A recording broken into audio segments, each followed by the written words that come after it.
Hello ချမ်းရဲ့ channel လေးကနေပြီးတော့ကြိုဆိုလိုက်ပါတယ်เนาะအခုဒါ channel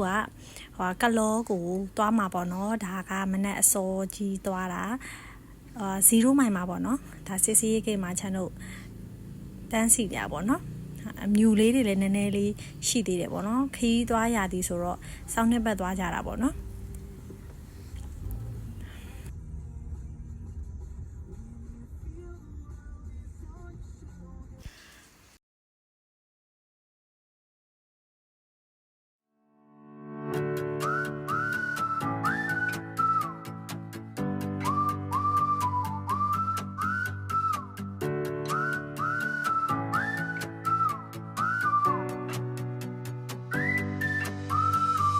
အခု channel ကကလောပေါ့เนาะတောင်ကြီးကနေပြီးတော့ကလောဟိုတယ်ကိုသွားမှာပါဟိုတယ်ရောက်ပါပြီရှင်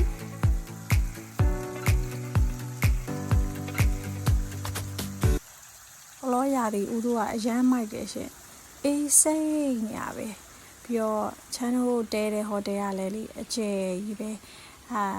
ဒီမှာသွားဖို့ရှောက်လန်းနေရဓာတ်ပုံရိုက်ဖို့နေရာတွေအများကြီးပေါ့နော်ဒီဟိုတယ်ကိုမတဲခင်မှာ channel ကနေပြီးတော့ Dream Mountain Resort ဆိုပြီးတော့ review တွေပေါ့နော်ကြည့်တယ်တဲတဲ့သူတွေရဲ့ review တွေကိုလည်း recommend တွေကိုလည်းနားထောင်ပြီးတော့မှဒီ hotel လေးကိုတဲပြစ်တာပေါ့နော် channel ရောက်တဲ့ချိန်နေ့ကင်းဘက်ဖြစ်တဲ့အတွက်ဒါကတော့ဒီစားတဲ့နေရာပေါ့နော်မနက်စားရယ်စားတယ်။အဲ့ခုရောက်တဲ့ချိန်ကနေ့လယ်ပိုင်းရောက်သွားတော့ဘယ်သူမှမရှိတော့ဘူးเนาะတန်ရှည်တွေလုံနေပြီပေါ့เนาะပြီးတော့ channel အခန်းရွေးတယ်ပေါ့เนาะအခန်းသွားရွေးတော့မဲ့အခါမှာလည်းနောက်ကျသွားပြီဆိုတော့လေအခန်းကသွားဟိုပေါ့မိသားစုတွေအများကြီးပဲပေါ့เนาะတဲလို့ရတဲ့အခန်းပဲရတဲ့အတွက်တာမီတာဖာ3ယောက်ထဲဆိုမှအခန်းကိုပဲရွှေ့လိုက်တယ်ပေါ့เนาะ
ဒါကလေသူ့ဟိုတယ်ဝင်းပေါ့နော် ဟိုတယ်ဝင်းထဲမှာဆိုရင်ဓာတ်ပုံရိုက်လို့ရမယ့်နေရာတွေအများကြီးရှိတယ်ဓာတ်ပုံရိုက်လို့ရမယ့်နေရာလှလှလေးတွေလည်းသူတို့စီစဉ်ပေးထားတယ်ပေါ့နော်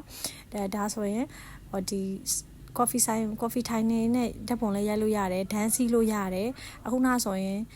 ရိုက်စရာနေရာတွေကိုအများကြီးပေါ့နော်တော့အဓိကအဲ့ဒါပေါ့နော်ချမ်းတို့ကလည်းရွေးလိုက်တာပေါ့နော်ဟိုတယ်လေးကလည်းလှတယ်ရှူကင်းလေးတွေကလည်းသူဒီမှာဓာတ်ပုံရိုက်လို့ရအောင်လို့စီစဉ်ထားပြီးရဆိုတော့အရန်သဘောကျပြီးတော့ပေါ့နော်ချမ်းလည်းဓာတ်ပုံလေးရိုက်ခဲ့တယ်ဓာတ်ပုံရိုက်စရာနေရာလေးတော်တော်များပါတယ်ဒါတော့ချမ်းတို့အမှတ်တရရိုက်ခဲ့တဲ့ပုံလေးတွေပေါ့နော်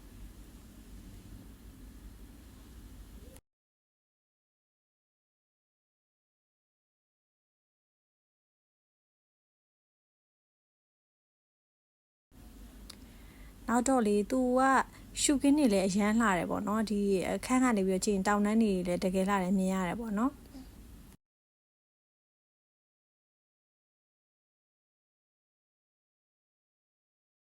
ဒါချမ်းတို့မနက်ပိုင်းနိုးတော့ဒီမနက်ပိုင်းနေအောင်နဲ့ရိုက်ထားတာပေါ့နော်ဒါဒီကလောမြို့ဟိုပေါ့နော်ရိုက်ထားတာပေါ့ရေကူးကန်ကနေပြီးတော့ရိုက်ထားတာပေါ့နော်ပြီးတော့အဲ့ဒီ Dream Mountain ကရေကူးကန်တော်တော်ကြီးရယ်ရေကူးကန်ကြီးအကြီးပဲဒါပေမဲ့ကိုသွားတဲ့အချိန်ကအေးတဲ့ရာသီဖြစ်တဲ့ခါကျတော့ရေကူးကန်နဲ့ဆင်းဖို့ဆိုတာဘလို့မှမဖြစ်နိုင်အောင်အရန်အေးပြီးတော့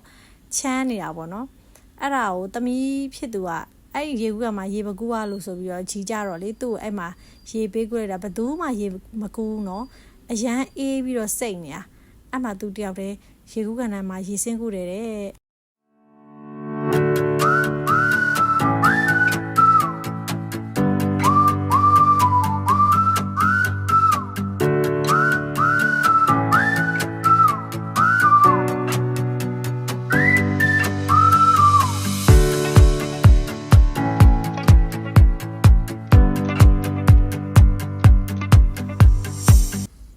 ဒါချမ်းတို့မနက်စာ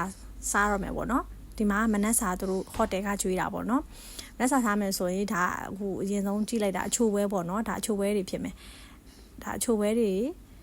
နောက်တော့အစုံမဲနော်ကိုကြိုက်တာကိုစားလို့ရအောင်ပါမိုးဖုတ်ဆက်အကုန်လုံးရှိတယ်ကွာထမင်းကျော်စားကျင်တာလားကြာစံကျော်လားရှမ်းခောက်ဆွဲလားမော်ဟင်းကားလားကော်ဖီလားဒီကြိုက်တာစားလို့ရတယ်ပေါ့နော်တစ်မျိုးတည်းမဟုတ်ဘူးနော်ကိုကြိုက်တာကိုအများကြီးယူစားလို့ရတယ်ပေါ့နော်ဘူဖေးသဘောမျိုးပေါ့နော်ရှက်ခောက်ဆွဲဆိုရင်လည်းသူတို့ကလေဟိုဟာပေါ့ချက်ချင်းစားမယ်ဆိုရင်စံကြီးကိုချက်ချင်းပေါ့နော်စားကန်ဒီမှာပြုတ်ပေးတယ်ပေါ့နော်အဲ့မှာကြက်ဥထမင်းကြော်ဆိုရင်လည်းကိုကကြက်ဥကြော်နဲ့စားခြင်းတယ်ဆိုရင်လည်းကြက်ဥကိုချက်ချင်းကြော်ပေးတယ်ပေါ့နော်ဟိုတယ်ကဝန်ထမ်းတွေကလေစားတော့တွေကတော့ share ပဲအစုံမဲစားတော့မစားနိုင်ဘူးပေါ့နော်အစားတော့တွေကစုံတော့လေအဲ့ရဝန်ထမ်းလေးတွေကလည်းစိတ်ရှည်ပါတယ်ဒါခုရှမ်းခောက်ဆွဲဆိုရင်လည်းကိုစားမယ်ပေါ့နော်စံစည်းပဲဖြစ်ဖြစ်အရေးပဲဖြစ်ဖြစ်အဲ့ဒါသူတို့ဒီဟာတစ်ခါလေးပြုတ်ပြီးတယ်ဟိုအစင်းနဲ့စားရုံပဲနွားနို့လည်းရှိတယ်ကော်ဖီလည်းရှိတယ်ဒါကြက်ဥကြော်ဆိုချက်ချင်းကြော်ပေးတာပေါ့နော်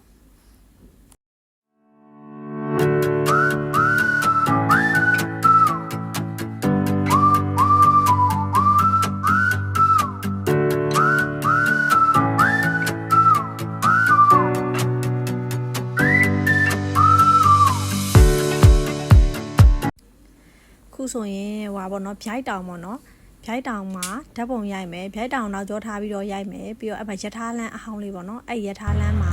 ချမ်းတို့ဓာတ်ပုံရိုက်ကြမှာပေါ့နော်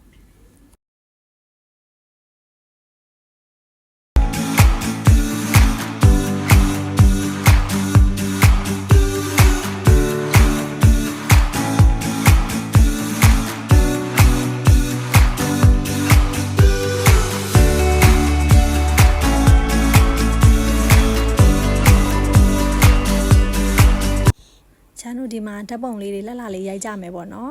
ဒါပြီးရင်တော့ဟိုတယ်ပြန်ပြီးနားပါပြီ